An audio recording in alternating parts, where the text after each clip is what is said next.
So வசனத்தின் அடிப்படையில நமக்கு இந்த பாடம் நமக்கு குடுத்திருக்கிறாரு. இந்த வசனம் ஒரு முறை நம்ம வாசிச்சிடலாம். முதலாவது கேள்வி மத்தேயு 23, 35 வாசிக்க முடியுமா? அவர் வாசி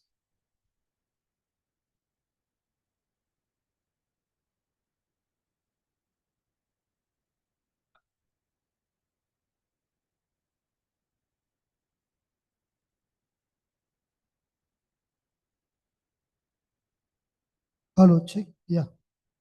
மத்தேயு 23ஆம் அதிகாரம் 35வது வசனம். நீதிமானாகிய ஆபேலின் ரத்தம்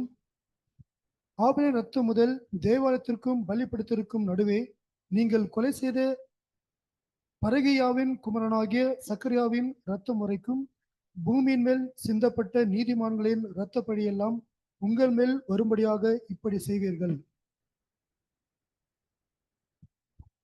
தேங்க்யூ. ஸோ இங்க பாருங்க, இது ஒரு முக்கியமான ஒரு தீர்க்க தரிசன வார்த்தைகளாக இருக்கு. அதாவது ஆபேலுடைய ரத்தம் முதல் தேவாலயத்துக்கும் பலிபீடத்துக்கும் நடுவே நீங்கள் கொலை செய்த பரக்கியாவின் குமாரனாகிய சகரியாவின் ரத்தம் வரைக்கும் பூமியின் மேல் சிந்தப்பட்ட நீதிமான்களுடைய இரத்தப்பழி எல்லாம் உங்கள் மேல் வரும்படிக்கு இப்படி செய்தார். அப்போ நீதிமான்கள் மேல் சிந்தப்பட்ட அந்த இரத்தப்பழி, இந்த ஒரு தீர்க்க தரிசனம் எப்போது எவ்விதமான சூழ்நிலை மத்தியில இது நிறைவேறியது அப்படிங்கிறது கேள்வி. ஸோ அதற்கான ஒரு பதில் நம்ம இன்று பார்க்கலாம். படிக்க முடியுமா? படிங்க. அதுல படி. மைக்.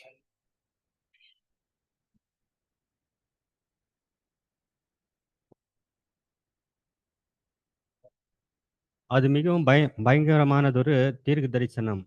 ஆனால் அது ஜாக்கிரதையான நம்பிக்கை கொள்ளாதவர்களின் காதுகளில் வீழ்ந்தது. மேலும் அதன் எழுத்தின் உண்மைக்கேற்றபடி சமூக போராட்டமும் பகைவரின் படையெடுப்பும் இந்த பயங்கரமான ஈடுகட்டுதலை நிறைவேற்றிய போது 37 வருடங்களுக்கு பிறகு அது பூர்த்தியானது. அக்காலம் தொடங்கி நாம் வாசிக்கின்ற வண்ணமாய் யூதாவின் குடிகள் பொறாமையின் காரணமாய் சண்டையிடும்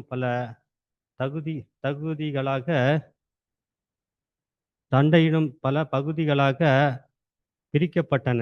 இந்த பொறாமையின் பரிமாற்றம் அதனுடைய உச்சக்கட்டத்தை அடைந்து நண்பர்கள் அந்நியராயினர், குடும்பங்கள் பிளவுபட்டன. ஒவ்வொரு மனிதனும் தன் சகோதரனை சந்தேகித்தான். திருட்டு, மோசங்கள், படுகொலைகள் ஏராளமாகிவிட்டன.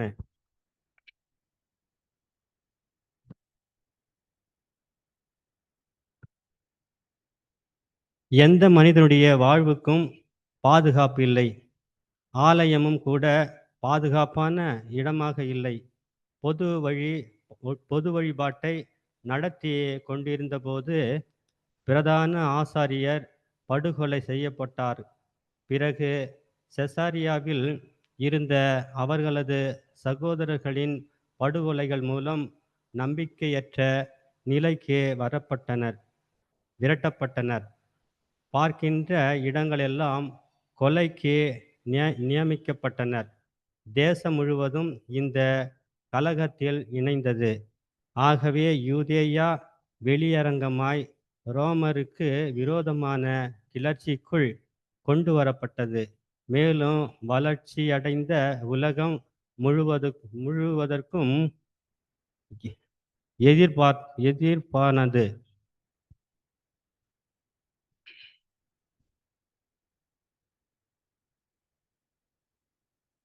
சரி, இந்த ஒரு பகுதியில நம்ம பார்க்கும்போது, ஸோ இந்த தீர்க்க தரிசனம், இந்த வார்த்தைகள் எப்படி நிறைவேறியது, எந்த மாதிரியான சூழ்நிலையில அப்படி கேட்கிறாரு. ஸோ இந்த ஒரு பகுதியில் நமக்கு என்ன சொல்ல வர்றாரு? நீங்க உங்களுடைய பாயிண்ட் ஷேர் பண்ண என்ன சொல்ல வர்றாரு? இந்த தீர்க்க தரிசனம் எப்போது நிறைவேறியது, எப்படிப்பட்ட சூழ்நிலையில நிறைவேறியது? கேள்வி புரிஞ்சுங்களா? இல்லையா? இங்க வந்துட்டு நீதிமான்களுடைய இரத்த பழி எல்லாம் உங்கள் மேல் வரும்னு சொல்லிட்டாரு. ஸோ அப்போ இங்க இஸ்ரேல் நீங்க பார்க்கும்போது இந்த ஒரு வால்யூம்ல நம்ம பார்த்தோம்னா, ஆக்சுவலா ஃபர்ஸ்ட் பேரா, செகண்ட் பேரா, தேர்ட் பேரா வரைக்கும் இதனுடைய டீட்டெயில் குடுக்குறாரு. நீங்க அத படிச்சீங்கன்னா நல்லா இன்னும் ஈஸியா இருக்கும். வால்யூம் இருக்கா இங்க தமிழ்? ஃபோர்த்.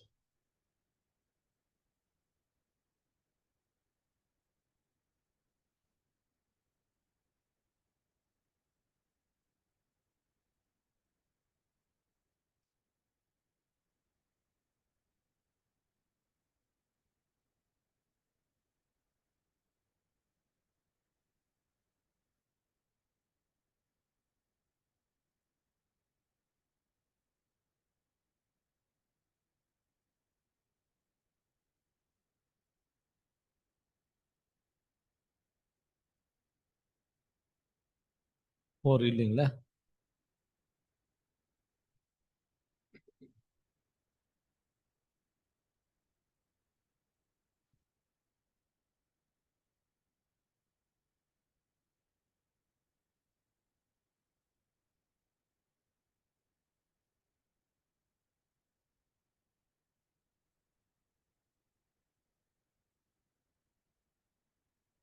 சரி, இங்க நம்ம இதுல படிக்கலாம்.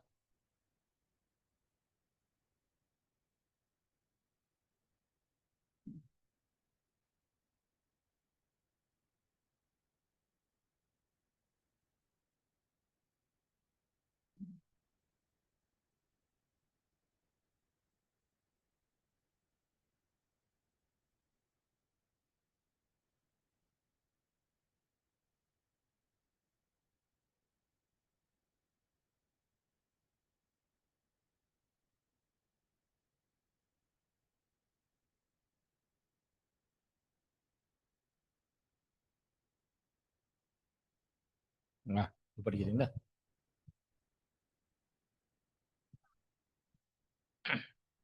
இந்தாங்க.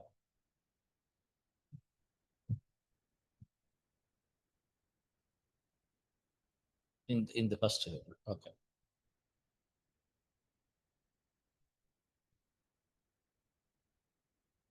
மிக சரியானதொரு நீதியின் தத்துவத்தில் நின்று அடிப்படை கொள்கைகளை நிதானிக்க பழக்கப்படாதவர்களுக்கு முந்தைய சந்ததியினரின் திரளான குற்றங்களுக்கான தண்டனையை பின்தொடர்ந்து வரும் மனித சந்ததியானது அனுபவிக்க வேண்டியிருப்பது விசித்திரமாக காணப்படலாம்.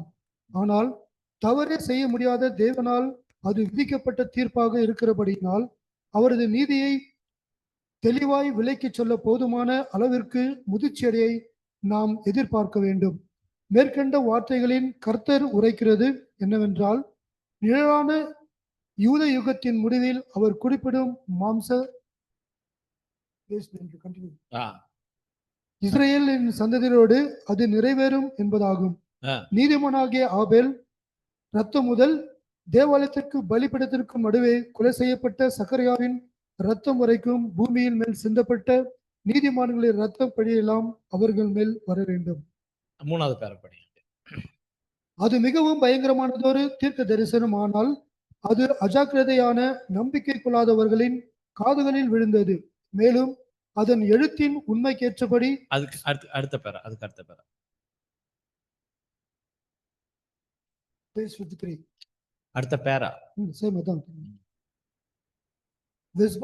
தீர்க்க தரிசனம். இதுக்கு அடுத்தது அடுத்த பேரா. இந்த பேராகிராஃப் அடுத்தது நெக்ஸ்ட். வெஸ்பாசியனும் தீத்துவும் அவர்களை தண்டிப்பதற்காய் அனுப்பப்பட்டனர். இஸ்ரேல்ல இந்த நடக்குது. ஓகே. அவர்களுடைய தோல்வி மிகவும் பயங்கரமாய் இருந்தது. கடைசியில் தீத்து எருசலேமை முற்றுகையிடும் வரை ஒன்றன் பின் ஒன்றாக அதன் பட்டணங்கள் அழிக்கப்பட்டன. கிபி 70 வசந்த காலத்தில் பஸ்கா பண்டிகையின் கொண்டாட்டத்துக்காக திரளான ஜனங்கள் கூடி வந்து பட்டணம் நிறைந்திருந்த போது அதனுடைய மதில்களை சுற்றி வெளியே அவன் தனது பெரும் சேனையை கொண்டு வந்தான்.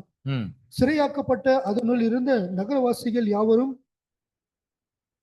கூடிய விரைவில் பஞ்சத்துக்கும் படையெடுத்து வந்தவரின் வாளுக்கும் சமூக குழப்பங்களுக்கும் இரையாகினர். பட்டணத்தை விட்டு நழுவிச் செல்ல யாராவது முயற்சி செய்தால் அவர்கள் ரோமானியரால் சிலுவையில் அறையப்பட்டனர். தங்கள் சொந்த பிள்ளைகளை பெற்றோரை கொன்று சாப்பிடும் அளவிற்கு பஞ்சம் மிக கோரமாயிருந்தது. அங்கு அழிந்தவரின் எண்ணிக்கை 1,000,000க்கும் மேலாகும் என்று ஜோசபஸ் கூறுகிறார். அதோடு பட்டணமும் ஆலயமும் சாம்பலாக்கப்பட்டன. இதுதான் அந்த பாருங்க. இப்ப இந்த வார்த்தைகள் வந்து நிறைவேறத பார்க்க. அப்ப இங்க என்ன சொல்றாருன்னா, கிட்டத்தட்ட வந்து அதாவது பயங்கரமான இந்த ஒரு ஈடுகட்டுதலை நிறைவேற்றிய போது 37 வருடத்திற்கு பிறகு அது பூர்த்தியானது அப்படி சொல்றாரு. ஸோ அப்ப நீங்க பார்த்தீங்கன்னா, இங்க இஸ்ரேல்ல வந்து இந்த ஒரு ஈடுகட்டுதல் நடந்தது இல்லையா? எதுனாக்கா இந்த ஒரு நீதிமான்களினுடைய இரத்தப்பலிக்கான ஒரு அந்த ஒரு பழி வாங்குதல் நடந்தது. எப்படி ஆயிடுச்சுன்னு நீங்க பார்க்கும்போது முற்றுகை போட்டாங்க. முற்றுகை போட்டாலே தேசத்தை விட்டு என்ன பண்ண முடியாது, வெளியில போக முடியாது. ஸோ எந்த அளவுக்கு போயிடுச்சு முற்றுகை?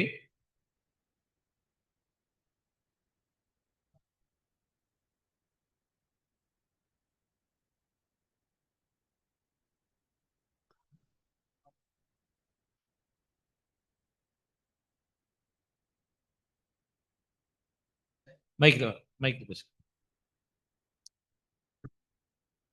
வழிபாடு படத்தை நடத்துறதுக்கு முடியாத அளவுக்கும் சகோதரருக்கு சகோதரர் விரோதமாக சண்டை செய்ததற்கும் பல இக்கட்டுகள்லாம் நேர்ந்து எல்லாத்தையும் அழிக்கக்கூடிய சக்தியை வந்து அதன் பிற்பாடு கொலைக்கு பாதகராகாங்க. ஓகே. ஸோ இங்கே சகோதரி இதில் குறிப்பிட்டிருக்கு சொல்றாரு. ஸோ நிச்சயமா அது வந்து எப்படி நிறைவேறுக்கு பாருங்க. இந்த ஒரு பகுதியில் நம்ம படிக்கும்போது பாருங்க, இது வந்துட்டு என்ன ஆயிடுச்சுனாக்கா, யூத குடிகள் பொறாமையின் காரணமாக சண்டையிடும் பல பகுதிகளாக அது பிரிக்கப்பட்டது.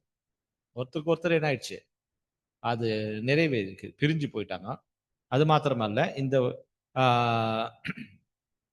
பொறாமையின் பரிமாற்றம் அதனுடைய உச்சக்கட்டத்தை அடைந்து நண்பர்கள் அந்நியர்கள் ஆனார்கள்.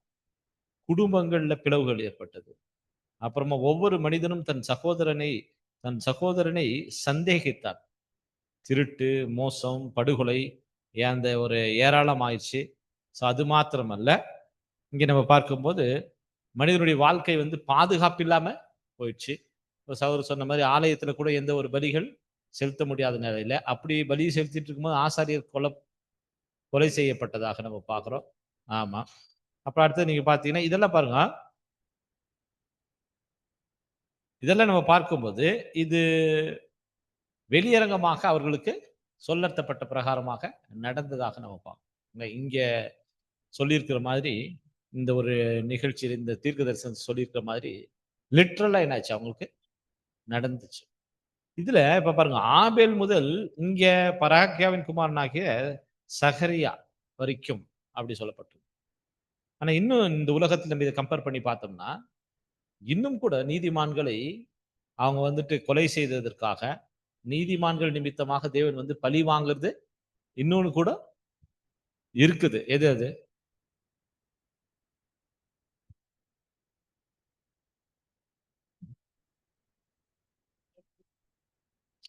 நீதிமான்களை கொலை செய்ததுக்காக தேவன் வந்து இன்னொரு பழி வாங்குதல் வச்சிருக்கிறாரு.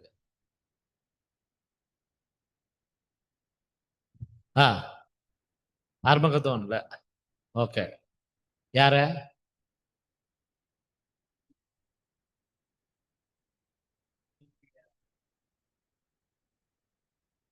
இல்ல பாயிண்ட் இப்பதான் சொல்லுங்க. நம்ம உலகத்திலேருந்து பிரிஞ்சிருக்கோம் இல்லைங்களா, நம்மள அவங்க உத்தரம் பண்ணுவாங்க. சத்தியத்துக்கு எதிராக அவங்க போராடுவாங்க. நம்ம சத்தியத்துக்காக போராடும், அவங்க சத்தியத்துக்கு எதிராக போராடி யுத்தம் நடக்கும்.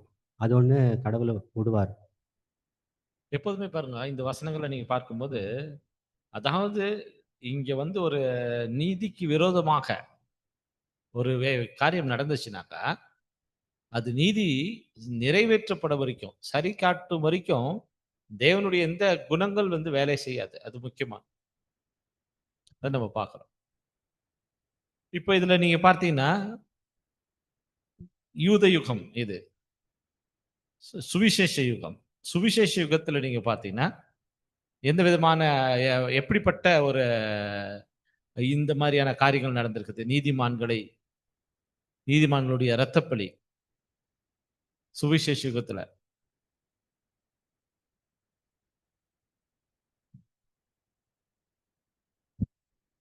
அப்போஸ்தலர். ஓகே. அப்புறமா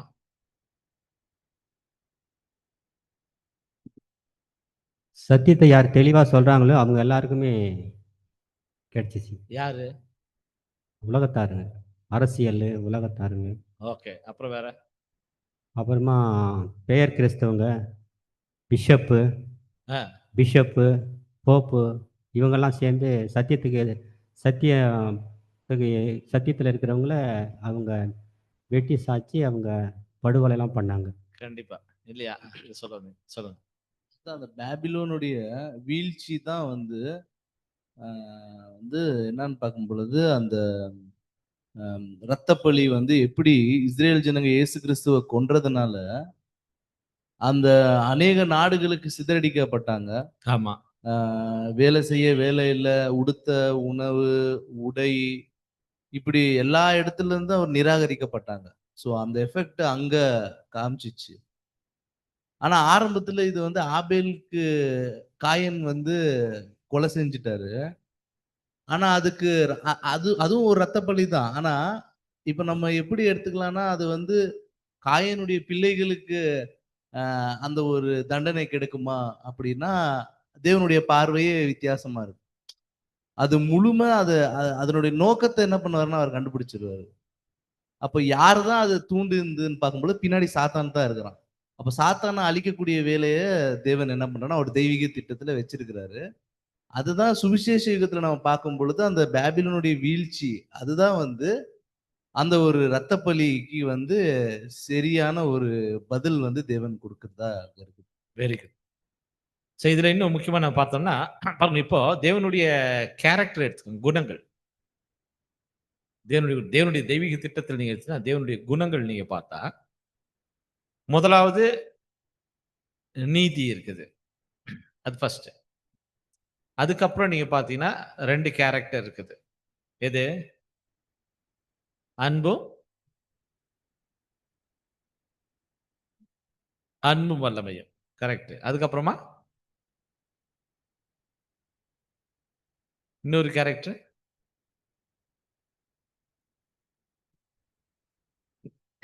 ஞானம் இல்லையா?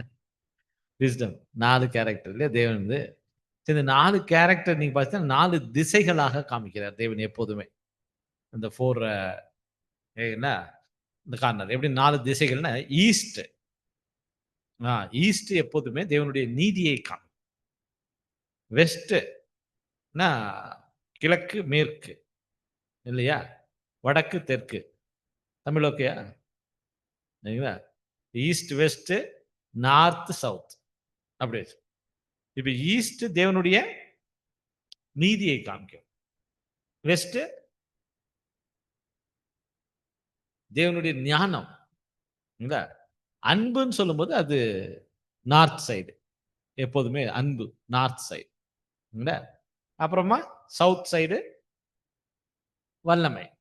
இப்படிதான் தேவன் வந்து பிரிச்சுக்கிறார். 4 குணங்கள் காமிக்கிறது. இப்ப பாருங்க, எப்போதுமே நீங்க பாத்தீங்கன்னா நீதி முதல்ல இருக்குது. இப்ப நீதி ஏன் முதல் வந்துருச்சு? இப்போ ஆதாமுடைய சந்ததி நீங்க எடுத்துக்கிட்டீங்கன்னா நீதி முதல்ல வந்துருச்சு. ஏன் நீதி முதல் வந்துருச்சு? நீதி நிறைவேற்றணும். ஏன்?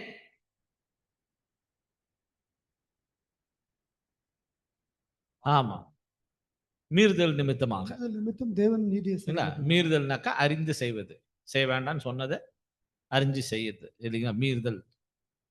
மீறுதல், பாவம், அக்கிரமம், மீறுதல் வேற வேற வார்த்தைகள். கரெக்டா?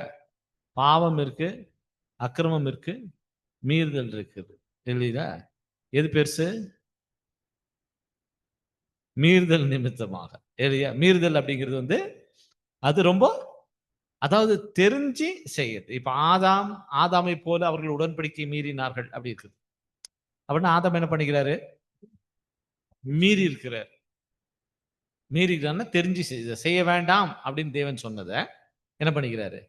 செய்ய வேணாம், தெரிஞ்சு அதை மீறுதல் அப்படின்னு நம்ம பார்க்கணும். ஸோ மீறுதல் நிமித்தமாக நீதி ஒரு ஸ்டெப் ஃபார்வர்டு வந்துச்சு. நீதி ஒரு ஸ்டெப் ஃபார்வர்டு வந்துட்டாக்கா அன்பும் அவருடைய கேரக்டர் தான். ஆனா வேலை செய்ய முடியுமா? அன்பு காமிக்க முடியுமா தேவன்? இல்ல, முடியாது. ஃபர்ஸ்ட் நீதி காட்டுவாரு.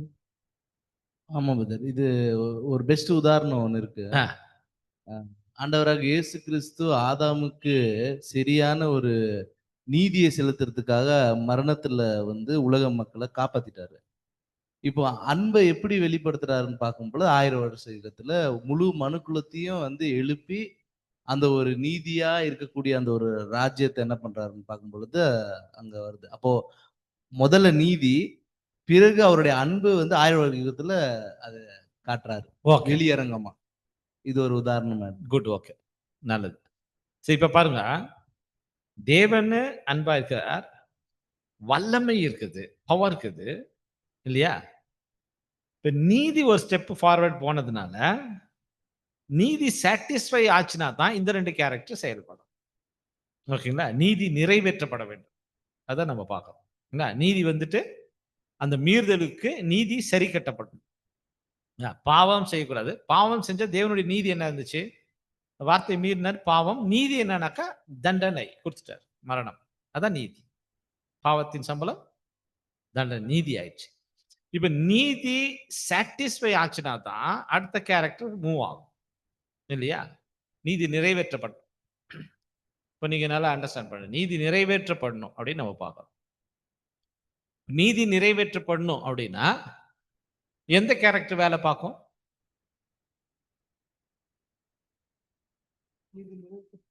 இப்ப நீங்க அன்பு காமிச்சிட்டார் அப்படின்னாக்கா தேவன் வந்துட்டு நீதி தவறுன மாதிரி ஆயிடும். நீதி சொல்லிட்டு நான் அன்பு இருக்குது, அதனால மனுஷன் மேல அன்பு காமிக்கிறேன்னு செய்ய முடியாது இல்லையா? எனக்கு பவர் இருக்குது, அந்த பவர் வச்சு நான் அப்ப நீதி என்ன பண்ணிடுவாரு? ஓவர்டேக் பண்ணி. தேவனுடைய கேரக்டர் அப்படி கிடையாது. ஒரு கேரக்டர் ஃபார்வர்ட் வந்துச்சுன்னா அந்த கேரக்டர் சாட்டிஸ்ஃபை ஆகாம இந்த கேரக்டர் ரெண்டு வேலை செய்ய முடியாது. அது நீதி ஆகாது இல்லையா? அப்ப இங்க என்ன நடந்துச்சு? எப்படி, யார் இதை செஞ்சது? ஈடுபலி. ஈடுபலி மூலமா தான். கரெக்ட். தேவனுடைய கேரக்டர்ல எது அதை செஞ்சது? தேவன் ஞானத்தை யூஸ் பண்ணி ஞானத்தை யூஸ் பண்ணி நீதியை சரி கட்டுறாரு. வெரி குட் ஆன்சர் இல்லையா? எப்படி சொல்றீங்க? ஆன்சர் கரெக்டா சொல்லிட்டு சூஸ் த பெஸ்ட் ஆன்சர். நீதி நீதி செய்யணும்னாக்கா கண்டிப்பா ஞானம் வேணும் இல்லையா? எப்படி ஞானம் இருந்தா தான் நம்ம நீதி சரி கட்ட முடியும். எப்படி எப்படி ஒரு எக்ஸாம்பிள் சொல்லுங்க. ஆ, இயேசு கிறிஸ்துவை வச்சு அந்த ஒரு திட்டத்தை என்ன பண்றாருன்னா வெரி குட். ஞானத்தின் மூலமா அது ஞானம் இங்கே செயல்பட்டது பாத்தீங்களா? இப்ப ஞானம் செயல்படும் போது இப்ப இங்க நீதிக்கு பிரச்சனை இல்லை. இப்ப நீங்க நல்லா அண்டர்ஸ்டாண்ட் பண்ணுங்க. ஞானம் எப்ப செயல்பட்டது? ஞானம் என்பது ஃபோர் நாலேஜ். தேவன் ஞானம் இருக்குது, முன்னறிவு இருக்குது. ஆதாம் மீறதுக்கு முன்னாடி என்ன பண்ணிட்டாரு? பிளான் பண்ணிட்டார். அப்பே பிளான், ஞானம், அது தேவன் ஞானம். ஃபர்ஸ்ட் டிஸ்பென்சேஷன் என்ன ஆகும், செகண்ட் டிஸ்பென்சேஷன் என்ன ஆகும், அது இருக்கக்கூடிய காலங்கள் இல்லை, ஏஜஸ் இருக்குது, அந்த ஏஜஸ்ல என்ன நடக்கும். அப்ப தேவன் தன்னுடைய குமாரனை கொடுக்கும். இதெல்லாம் வந்து அவருடைய ஞானம் முன்கூட்டியே தீர்மானம் பண்ணது. சரிங்களா? அப்ப என்ன ஆகுதுன்னு கேட்டீங்கன்னா இந்த நீதியானது சாட்டிஸ்ஃபை ஆகும். அப்ப என்ன பண்ணலாம்? நீங்க அவர் சொன்ன மாதிரி 1000 வருஷத்துல என்ன பண்ணலாம்? அது எப்ப நீதி நிறைவேற்றப்படுமோ அப்ப என்ன ஆகும்? அன்பும் வல்லமையும் செயல்படும். எப்போது நீதி நிறைவேற்றப்படும்?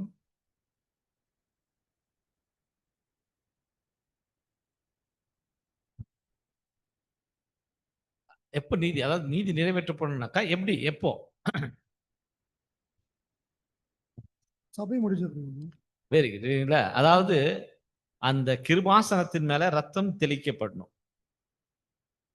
நீங்க மைண்ட் வச்சுக்கோ இல்ல. கிருபாசனம் இருக்குது இல்லையா? மெர்சி சீட், மோஸ்ட் ஹோலியில ஆசாரியன் போவார், போயிட்டு என்ன பண்ண, ரத்தத்தை தெளிக்குவார். எந்தெந்த ரத்தம் எடுத்து போறாரு?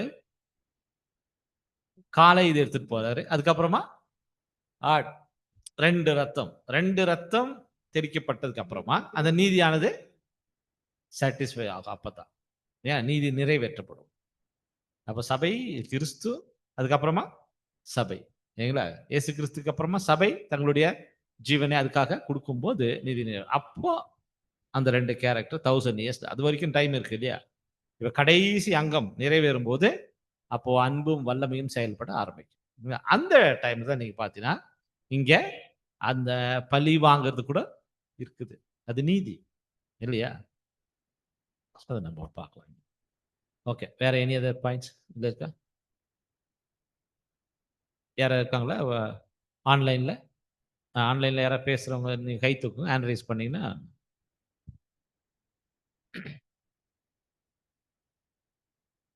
ஓகே, இங்க நம்ம என்ன பார்க்குறோம்னா பாருங்க, தேவன் சொன்ன மாதிரி இந்த தீர்க்க தரிசனம் நடந்து முடிந்தது இல்லையா? ஸோ இது எல்லாமே நீங்க பார்க்கும்போது தீர்க்க தரிசனங்கள்லாம் நமக்கு தேவன் சொல்லி இருக்கிறது கரெக்டா என்ன பண்ணார்னா அந்த டைம்ல அது நிறைவேற்றுவார். இதெல்லாம் நமக்கு ஒரு முன்னாடி நம்ம பார்த்துட்டே போறோம். பின்னாடி நீ வரக்கூடிய நாட்கள்ல நடக்கக்கூடியவைகளும் அதே போல நடக்கும். இந்த டாபிக்கல் ஸ்டடியில நம்ம என்ன பார்க்குறோம்னா, இது வந்து இந்த ஒரு டாபிக்ஸ் A to Z இருக்குது. இந்த டாபிக்ஸ்ல ஒரு டாபிக்லயும் அதனுடைய விவரங்கள் ஸ்டடீஸ் இந்த ஸ்கிரிப்சர்ல என்ன கொடுக்கப்பட்டிருக்கிறது அவ்வளவுதான் இது. இப்போ ஆபேல் என்ற தலைப்பின் கீழாக ஸ்டடீஸ் இந்த ஸ்கிரிப்சர்ல எந்தெந்த பார்ட் இருக்குதோ அதை நம்ம இப்போ ஆபேல் ஆரோன் என்ற தலைப்பின் கீழாக ஸ்டடீஸ் இந்த ஸ்கிரிப்சர்ல இருக்குது எல்லாத்தையும் நம்ம படிச்சிட்டோம். டேபர்நாக்கல் இருக்கிறதே படிச்சிட்டோம். ஆரோன் என்ற தலைப்பு முடிஞ்சிச்சு இல்லையா?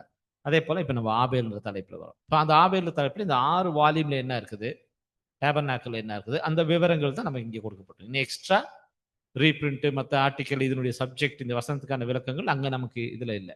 அதனால இந்த டாபிக் கொஞ்சம் கம்மியாக தான் முடியும். சரி, நம்ம அடுத்த கேள்விக்கு நம்ம போகலாம். நமது ஆண்டவருடைய ராபோஜன விருந்தை அடையாளமாக ஆசிரிப்பதற்கு யார் மட்டும் ஆசரிக்கலாம்?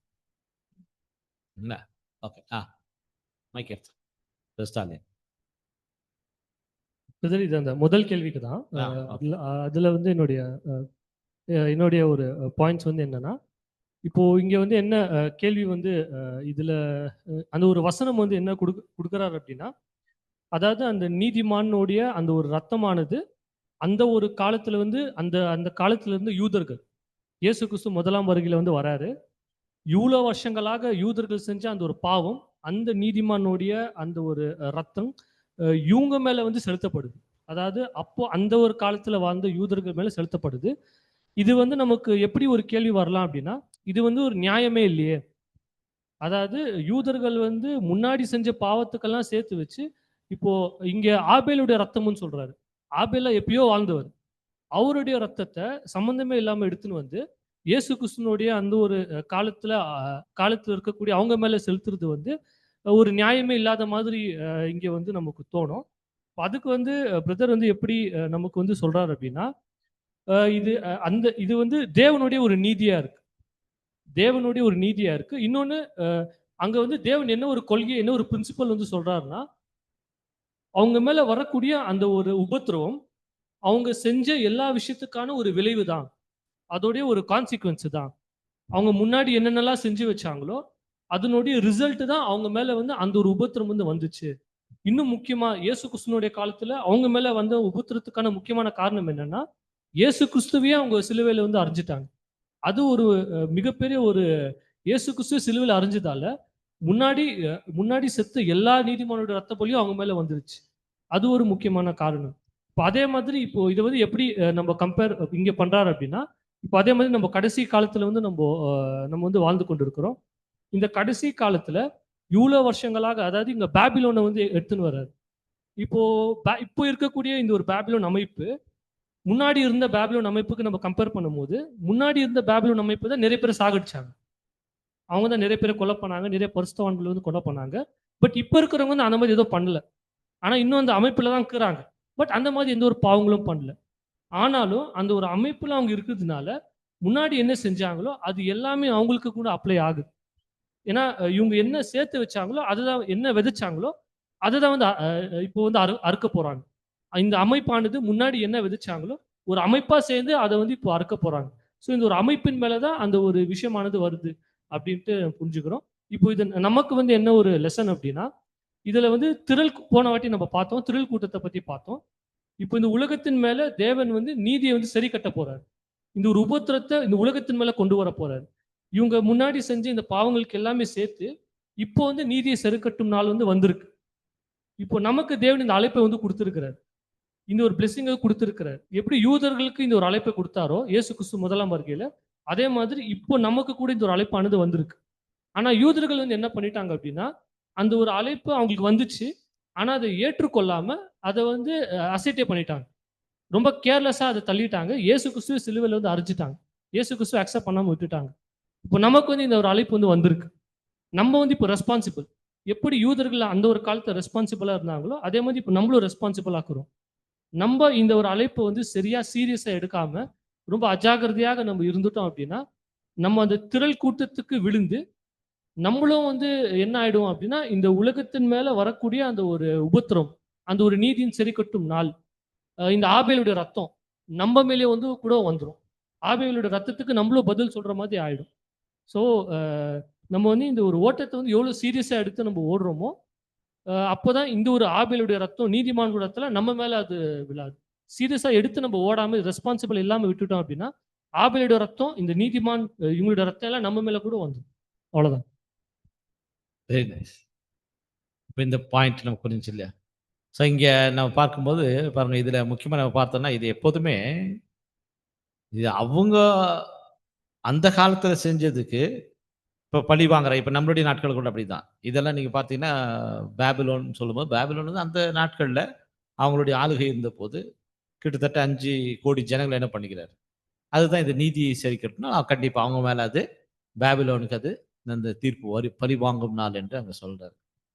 சகோதரர் சொன்ன மாதிரி இப்போ ஏன் இவங்களே ஏன் பழி வாங்கினார் அப்படின்னு சொல்லும்போது பாருங்க, அதே அதே குணம் தான் அங்கிருந்து தான் எடுத்துட்டு வந்திருக்குது. இது இது வந்து இஸ்ரேல் பத்தி பேசும்போது ஜீசஸ் கிரைஸ்டுடைய பீரியட்ல அதே தான். அந்த வசனங்கள் நம்ம என்ன பார்க்கறோம் கேட்டீங்கன்னா, நீங்க எவ்வளோ தரம் நான் உங்களை கூட்டி சேர்க்க மனதா இருந்தேன், உங்களுக்கோ மனது இல்லாமல் போயிடுச்சு.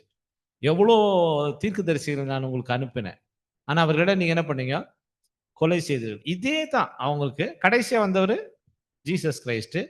இது வந்து அங்கிருந்து வரக்கூடிய அந்த கேரக்டர், அவங்களுடைய கேரக்டர் அப்படியே தொடர்ந்து அது வருது நம்ம பார்க்கிறோம். எவ்வளோ பேர்த்த அனுப்புனா கூட, ஏன்னா அந்த மாதிரி நீதிமான்களாக இருந்து கைட் பண்றவங்கள யாராச்சும் இருந்தாக்கா, நீதி செய்யணும், நீதி பத்தி பேசுறவங்களா இருந்தா இவங்களுக்கு என்ன இல்ல, மனசு இல்ல. அதனால தான் பார்க்கும்போது அந்த டைம் வரும்போது அதுதான் அதோடைய எண்ட் பீரியட், ஜீசஸ் கிரைஸ்டுடைய மரணம். ஸோ கண்டிப்பா என்ன பண்றான், அந்த பழி வாங்கும் நாள் அங்க இருக்கு, பழி வாங்குவார் நம்ம பார்க்கிறோம். ஏன்னா அந்த கேரக்டர் அப்படியே தொடர்ந்து வந்தது. அந்த வசனங்கள் கூட நம்ம அதை பார்க்கிறோம். அதாவது தீர்க்கதரிசிகளை கொலை செய்கிறவளே அப்படிதான் சொல்றார். உன்னிடத்தில் அனுப்பப்பட்டவர்களை கொலை செய்வது. யார் அனுப்பினாலும் ஏன் அவங்க அப்படி பண்றாங்க?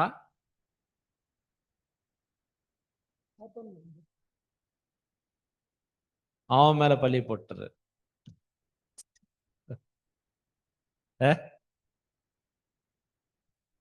அப்படின்னா நீதி மேல விருப்பம் இல்லை.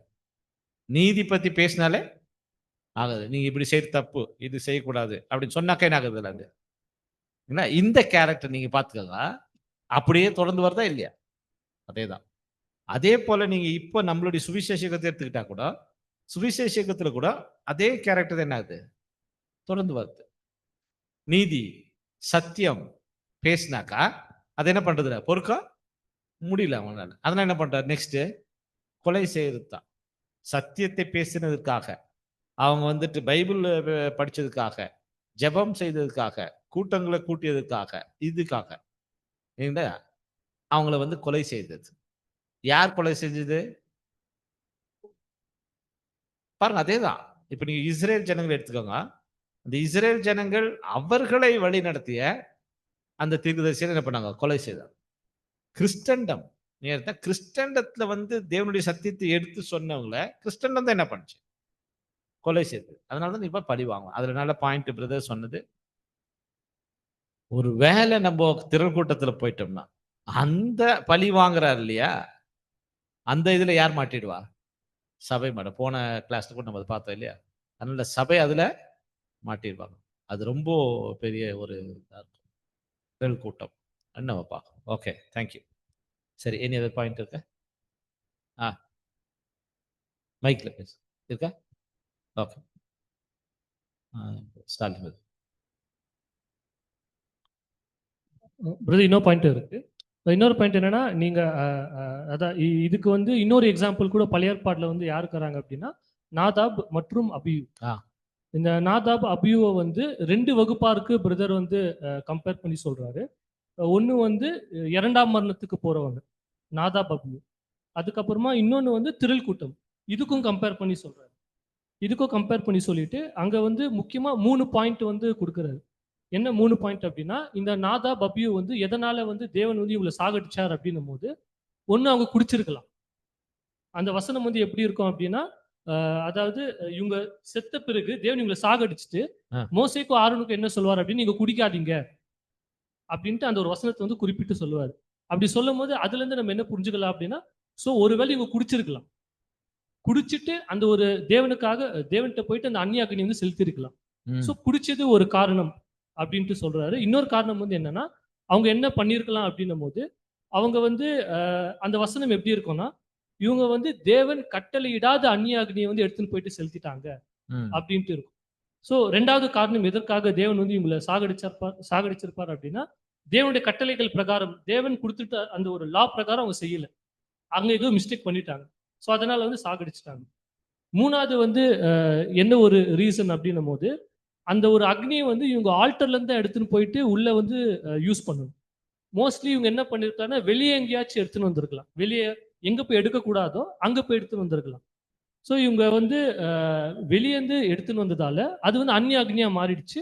அதனால தேவன் வந்து என்ன பண்ணிட்டாரு அப்படின்னா, அவங்கள வந்து இது அவங்கள வந்து சாகடிச்சுட்டாரு. ஆமா. ஸோ இந்த ஒரு 3 காரணத்த குடுத்து என்ன சொல்றாரு அப்படின்னா பிரதரு, முதல்ல வந்து குடிக்கக்கூடாது. குடிக்கக்கூடாது அப்படின்னு சொல்லும்போது, இப்போ நம்ம எல்லாருமே தேவனுக்காக அர்ப்பணிச்சிருக்கிறோம்.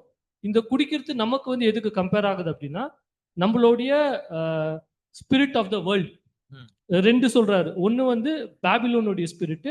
இன்னொன்னு வந்து உலகத்தோடைய ஸ்பிரிட். இப்போ உலகத்தோடைய ஸ்பிரிட் அப்படின்னு சொல்லும்போது, இப்போ தேவனுக்காக தேவனுடைய வேலையை வந்து செய்ய வந்து நம்ம வந்திருக்கிறோம். இப்போ தேவனுடைய வேலையை செய்ய வந்துட்டு, இந்த ஒரு தேவனுடைய வேலையை வந்து நம்ம எப்படி செய்யக்கூடாது அப்படின்னா, ஒரு ராங் ஸ்பிரிட்ல வந்து நம்ம செய்யக்கூடாது. ஒரு தவறான ஒரு ஆவியை வச்சுட்டு வேலையை செய்யக்கூடாது. ம். பிளஸ் என்ன சொல்றாரு அப்படின்னா, நம்மளுடைய மாம்சத்தின் பாவத்தை நம்ம சுத்திகரிக்கணும். ம். நம்மளுடைய மைண்ட் அண்ட் ஹார்ட் வந்து கிளீனா இருக்கணும்.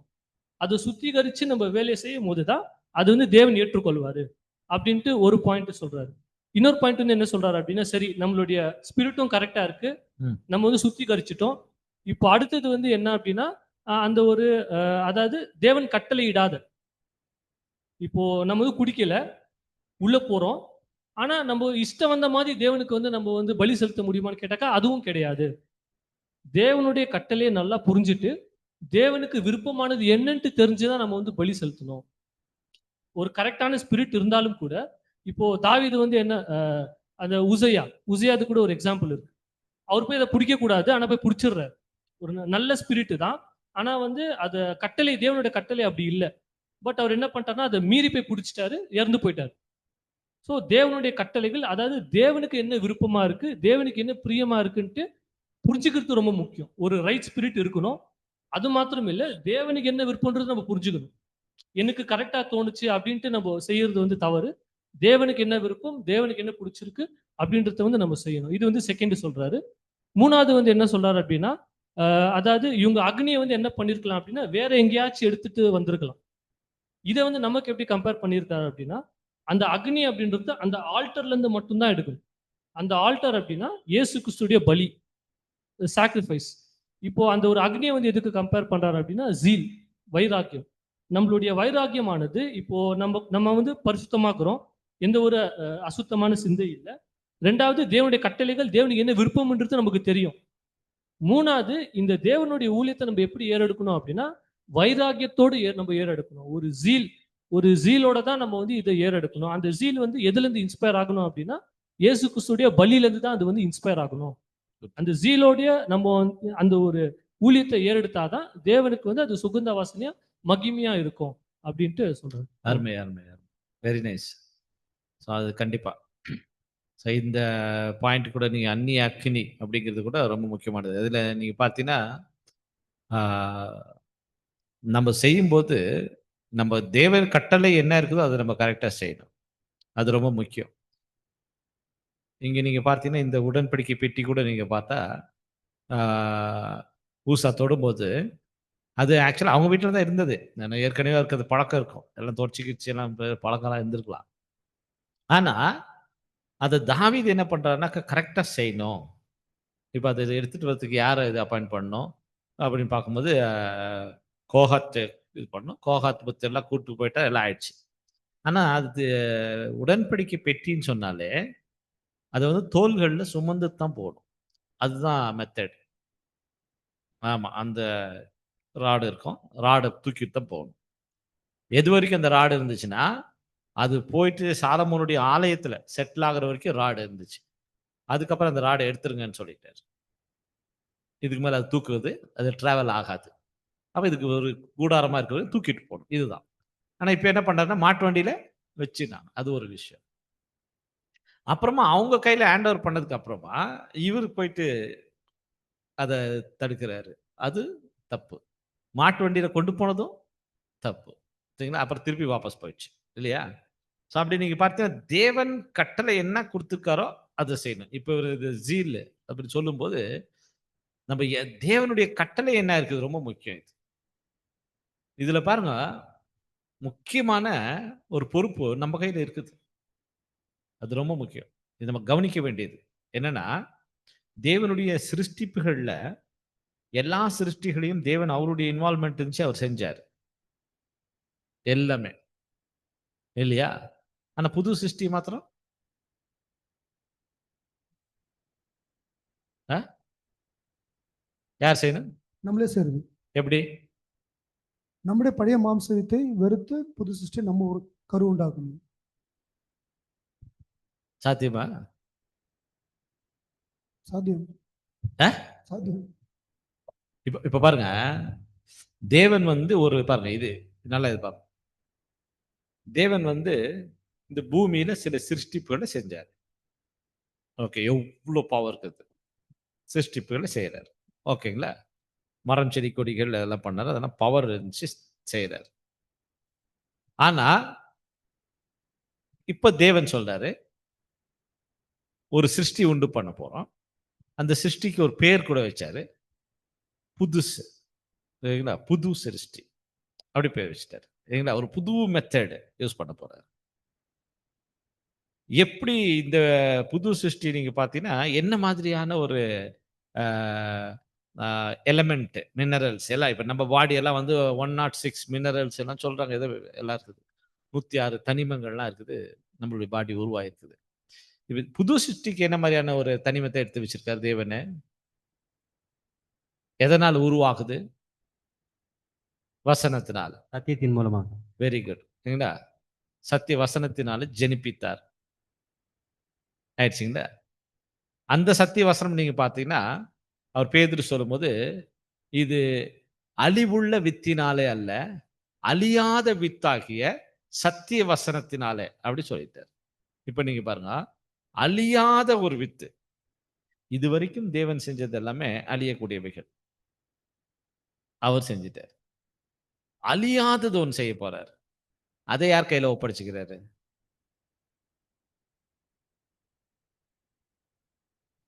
தேவன் இப்போதைக்கு செஞ்சாரு இல்லையா? எல்லா சிருஷ்டிப்புகள், சிருஷ்டி அப்படின்னு வச்சுக்கோங்களேன். உண்டாக்கப்பட்டது. இது புது சிருஷ்டி. இப்ப இதுவரைக்கும் உண்டாக்குனது எல்லாமே அழியக்கூடியவைகள். அழிஞ்சிடும். அது இட்டர்னலா இல்ல. ஆனா இப்போ தேவன் சொல்றது புது சிருஷ்டி, அழிவில்லாத வித்தினாலே நான் உண்டாக்குவேன். இது அழியாது. இது பிறந்த உடனே அப்படியே இம்மார்டாலிட்டி. அந்த மாதிரி இம்மார்டாலிட்டிக்கு போகக்கூடியது. இப்படிப்பட்ட ஒரு பெரிய சிருஷ்டி. அது வந்து இதுவரைக்கும் பார்த்த மாரி சிருஷ்டி கிடையாது. அத உருவாக்கணும் இப்போ. புது சிருஷ்டி. அது அழியாமை உள்ள ஒரு சிருஷ்டி உருவாக்கணும். அத யார் செய்வா? அவனவன் தன் தன் தான் செய்வான். நம்ம செஞ்சிட முடியுமா? படிப்படியாக அழிவில்லாத ஒரு சிருஷ்டி நம்மனால உருவாக்க முடியுமா? Long process. யோசித்து பாருங்க. சத்தியத்தின் மூலமாக லாங் இல்ல. இந்த ப்ராசஸ் எப்படி இருக்கு பாருங்க. இல்லையா? அழிவுள்ளது தேவன் செஞ்சது அது பெரிய விஷயமா இருக்குது. இது ரொம்ப பெருசு. இது மாரி தேவன் அத இப்ப யார் கையில ஹேண்ட் ஓவர் பண்ணிட்டுருக்காரு? சரிங்களா? நம்ம கையில ஹேண்ட் ஓவர் பண்ணி நீங்க தான் செய்ய போறது. எப்படி செய்ய போறீங்க? கரு உருவாகுது, வசனம் படிச்சிட்டீங்கன்னா கரு உருவாயிடும். ஆயிடுச்சு. அது ஆயிடுச்சு. விசுவாசிக்கிறீங்க, ஆயிடுச்சு. வளர்க்கிறது எப்படி? அதை பிறக்க வைக்கிறது எப்படி? அது யார் கையில? நம்ம கையில் நாமளே நம்ம எல்லாத்தையும் பலி செலுத்தினா தான் புது சிருஷ்டியாக மாறும். இப்ப நீங்க யோசித்து பாருங்க, எவ்வளவு கான்சென்ட்ரேட் பண்ணணும். இப்ப பிரதர் சொன்ன மாதிரி கொஞ்சம் மிஸ் ஆகி நீங்க திரள் கூட்டத்துல போயிட்டீங்கன்னா அப்ப நீங்க பார்த்தீங்க, இந்த புது சிருஷ்டியை உருவாக்கினது அழியாமை உள்ள சிருஷ்டி. தேவனே நீங்க கொஞ்சம் வேலை செஞ்சிருக்க கூடாதா? எல்லாத்தையும் நம்ம கையில ஹேண்ட் ஓவர் பண்ணி தேவன் ஓய்ந்திருக்கிறார். பாத்தீங்களா? அதான் புது மெத்தட். நீங்க செஞ்சிடுங்க. யார் கையில ஹேண்ட் ஓவர் பண்ணிக்கிறாரு? எவ்வளவு பெரிய பொறுப்பு தெரியுங்களா இந்த வேலை. அதனால சொல்லிட்டாரு, இதுக்கு சில இன்ஸ்ட்ரக்ஷன் கொடுத்துட்டு இருக்கிறாரு. வசனங்கள், வசனம் தான். புது சிருஷ்டி வந்து அப்பவே ஸ்டார்ட் பண்ணிடும். உருவான உடனே கம்ப்ளைண்ட் ஸ்டார்ட் பண்ணிடும். இல்லையா? இல்லையா? எல்லாம் என்னை வந்து யாருமே ஏத்துக்கல, எதை சொன்னாலும் கேட்கறது இல்லை, என்னை திட்ட ஆரம்பிக்கிறாங்க, என்னை ஒதுக்கி வைக்கிறாங்க, என்னை துன்பப்படுத்த ஸ்டார்ட் பண்ணுங்களா இல்லையா? அப்ப எப்படித்தான் கொடுக்குறாரு? வசனங்கள் கொடுக்குறாரு. வெயிட் பண்ணு, இன்னும் கொஞ்சம் டைம் இருக்கு, இன்னும் நீ ரெடி ஆகணும், வெயிட் பண்ணு, வெயிட் பண்ணு. அப்படியே போ. தேவன் நிறைய வசனம் கொடுக்குறாரு, வாக்குத்தத்தம் கொடுக்குறாரு, கொடுத்துட்டே போறாரு. வசனங்கள் தான். இந்த வசனங்களை நம்ம கொடுக்குற இன்ஸ்ட்ரக்ஷன் இருக்கு, அதை அப்படியே ஃபாலோ பண்ணும். சில நேரங்களில் அர்ஜென்ட் பட்டு கையை வச்சுட்டோம்னா என்ன ஆயிடும்? ஷாக் அடிச்சிடும். பார்த்தீங்களா? அதனால எவ்வளவு கேர்ஃபுல்லா இது நமக்கு இருக்கக்கூடிய பொறுப்பு இருக்கு இல்லையா? ரொம்ப பெரிய பொறுப்பு. அதை நம்ம அண்டர்ஸ்டாண்ட் பண்ணணும். இந்த ஒரு பாயிண்ட். ஏன்னா சில நேரம் நான் நல்லது தான் செய்யறேன், நானு கரெக்டா தான் செய்யறேன்னு சொல்லிட்டு பேபிலோன் ஸ்பிரிட் எடுத்து வந்துட்டோம்னா அது என்ன ஆகுதுங்க? அது தப்பாயிடும். அதனால அதை எதை எடுத்து வந்துக்கிறோம்? அந்நிய அக்கினி எடுத்துட்டு வந்துக்கிறோமா? அது நம்ம ரொம்ப பார்க்கணும் கண்டிப்பா. Very nice point. Thank you. Okay. யாரு? சிஸ்டர் மிஸ்பா. பிரத்யூஷா சிஸ்டர். பேசுங்க. Good evening, brother. Yes, sister. Yes, brother. Same point to the continuing to you and Salim, brother. The question book, page number 559. The brother was given one word, brother. The father deals with us as with sons. He lovingly chastises and corrects us that he may thereby fit and prepare us and demonstrate our worthiness of the glorious reward which he has arranged for us with our Lord and under him.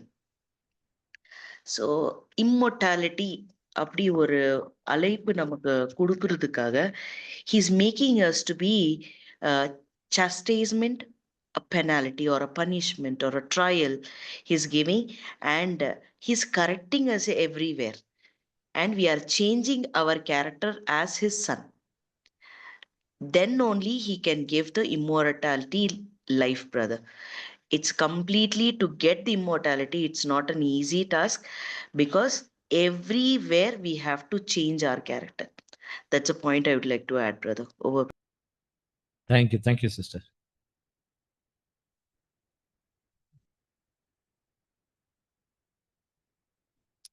கண்டிப்பா பிரியமானவர்களே, இன்னைக்கு நம்ம பார்க்கும்போது இதை நம்ம எவ்வளோ அதுக்கு முக்கியத்துவம் கொடுக்கணும், பார்த்து நம்ம அதை செய்ய வேண்டியது இருக்குது. இது நம்ம கையில் இருக்கக்கூடிய பொறுப்பு. ஒவ்வொரு நாளும் வந்து நம்ம இதை கவனிக்கிறது ரொம்ப முக்கியம். பெரிய பொறுப்பு தான் நம்ம கையில கொடுத்துருக்கிறார். அதை எப்படி அதுக்கு தான் நமக்கு என்ன பண்றோம்னா, இந்த ப்ராசஸ் இது எப்படி நடக்குது, இதை நம்ம எடுத்துட்டு போக போறோம் அப்படிங்கிறத தான் நமக்கு அந்த 6th வால்யூம்ல கொடுக்குறாரு. 6th வால்யூம்ல clear. புது சிருஷ்டியினுடைய அழைப்பு எப்படி இருக்கும், புது சிருஷ்டியினுடைய ஒழுங்குமுறைகள் எப்படி இருக்கும், புது சிருஷ்டியினுடைய அமைப்பு எப்படி இருக்கும், புது சிருஷ்டின்னு என்ன, இது ரொம்ப கிளியரா கொண்டு போறாரு, டீப்பா கொண்டு போறாரு. அது 6th வால்யூம். 6th வால்யூம் நம்ம அது ஃபுல்லா நம்ம அண்டர்ஸ்டாண்ட் பண்ணா அதனுடைய பாயிண்ட்ஸ் ரொம்ப அருமையா இருக்குது. அது மைண்ட்ல வச்சுட்டோம்னா மற்ற சப்ஜெக்ட்டுக்கு நமக்கு ரொம்ப அது ஹெல்ப்பா இருக்கும். ஈஸியா நம்ம அண்டர்ஸ்டாண்ட் பண்ணிக்கலாம் எல்லா விஷயத்தையுமே. ஏன்னா எந்த டைம்ல எந்த சிச்சுவேஷன்ல எந்த பாயிண்ட்டை நம்ம அப்ளை பண்ணணும் அப்படிங்கிறது இமிடியேட்டா நம்முடைய மைண்டுக்கு வரணும். அது பிராக்டிஸ் எப்படி வரும்னாக்கா, நம்ம நிறைய அதை தெரிஞ்சுக்கிறது தான், நிறைய விஷயம் தெரிஞ்சுக்கணும். ஒரு நாள் நம்ம அதில் ப்ராக்டிஸ் ஆகிட்டே இருக்கு. ஏன்னா இந்த புது சிருஷ்டி வளரக்கூடிய பொறுப்பு இருக்கு இல்லையா, இந்த பொறுப்பை நம்ம ஏற்றுக்குங்க. இதை எப்படி கொண்டு போகிறது அப்படிங்கிறத ஒரு நாள் அதை பற்றி ஆராய்ச்சி நமக்கு ரொம்ப முக்கியமா. ஓகே, சரி. வேற ஏதாவது இருந்தா நீங்க பேசலாம்.